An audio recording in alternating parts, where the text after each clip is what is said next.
humbwa, haleluya, amehumbwa atende matendo mema, kwa sababu kupitia hayo yaliandaliwa tokea au alitokea mwanzo. Mungu aliyakusudia, aliyatengeneza ili kila mwanadamu anayekuja duniani apate kuenenda katika hayo matendo mema, apate kuishi katika hayo matendo mema, apate kutenda matendo mema, tabia njema. Haleluya! Ni mtu ambaye mwenye maadili mema, mtu ambaye anampendeza Mwenyezi Mungu, sio mtu ambaye anayechukiza, sio mtu ambaye anayekwaza, sio mtu ambaye anayeumiza, sio katili. Haleluya! Yes, sio gaidi.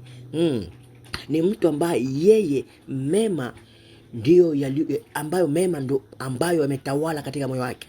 Matendo mema ndio yatawala maisha yake, kwa sababu ameumbwa ili aishi katika njia hiyo. Haleluya!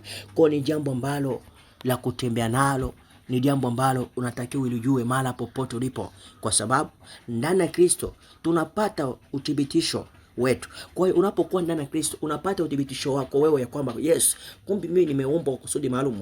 Sio kwamba umeletwa tu duniani, sio kwamba umejileta tu duniani. No, una kusudi ambalo lilikusudiwa wewe kuwepo duniani. Na unapokuwa ndani ya Kristo unapata utambulisho na uthibitisho wa lile kusudi ambalo ulifanyaje, ulikusudiwa ili uletwe duniani. Haleluya! Hilo ni jambo ambalo inatakiwa ujue. Kwa unapokuwa ndani ya Kristo, jua unapata utambulisho wako. Unapata utambulisho wako ndani ya Kristo.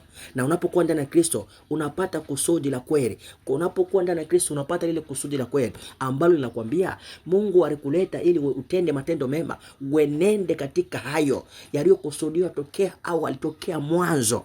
Kwa hiyo hayo inabidi utembee nayo na uyaishi.